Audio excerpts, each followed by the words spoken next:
Hi అండి, hello, అందరు ఎలా ఉన్నారు? అందరు బాగున్నారని నేను అనుకుంటున్నా. ఈరోజు ఐస్ క్రీమ్ ఎలా తయారు చేసుకోవాలో చూసేద్దాం. ఎండాకాలంలో చల్ల చల్లగా ఐస్ క్రీమ్. సో కొన్ని పాలు తీసుకొని గిన్నెలో బాగా మరగబెట్టుకోవాలి. తర్వాత ఒక గిన్నెలో 4 జీడిపప్పులు, 4 బాదం పప్పులు, 4 పిస్తా, ఇలాచీలు 2 నానబెట్టుకోవాలి నీళ్ళల్లో. బియ్యం ఇంకో గిన్నెలో కూడా కొంచెం బియ్యం పోసుకొని నానబెట్టుకోవాలి. ఇప్పుడు ఆ డ్రై ఫ్రూట్స్ అన్నీ ఒక మిక్సీ జార్లో వేసుకొని మెత్తగా మిక్సీ పట్టుకోవాలి. ఇలా మిక్సీ పట్టుకొని పోవాలి. ఓకేనా?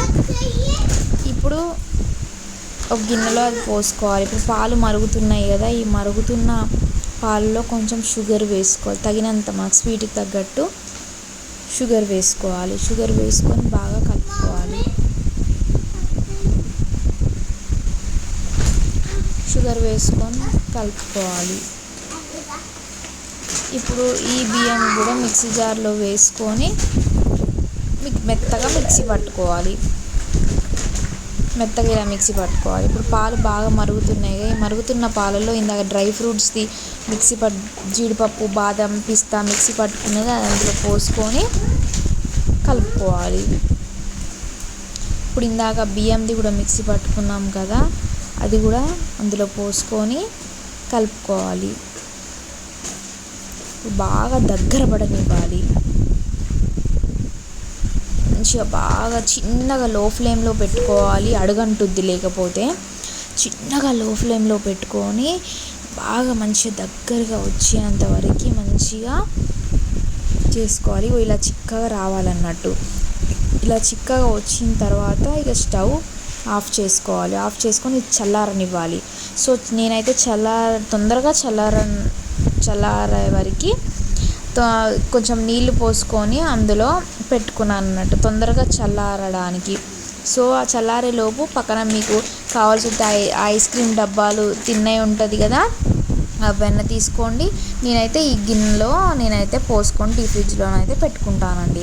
మీరు కావాల్సి వస్తే ఐస్ క్రీమ్స్ వాటిలో కూడా పోసుకొని డీప్ ఫ్రిడ్జ్లో అయితే పెట్టుకోవచ్చు. ఇక మనం పోసుకున్నాక మూత పెట్టుకొని ఇప్పుడు డీప్ ఫ్రిడ్జ్లో అయితే 8 గంటల పాటు మనం డీప్ ఫ్రిడ్జ్లో అయితే పెట్టుకోవాలి. 8 గంటలు కంపల్సరీ. 8 గంటలు మనం డీప్ ఫ్రిడ్జ్లో పెడితేనే ఐస్ క్రీమ్ అనేది తయారవుతుందండి. పెట్టుకోవాలి. 8 గంటల తర్వాత చూస్తే ఇలా మొత్తం గడ్డగట్టిపోయి ఉంటుంది.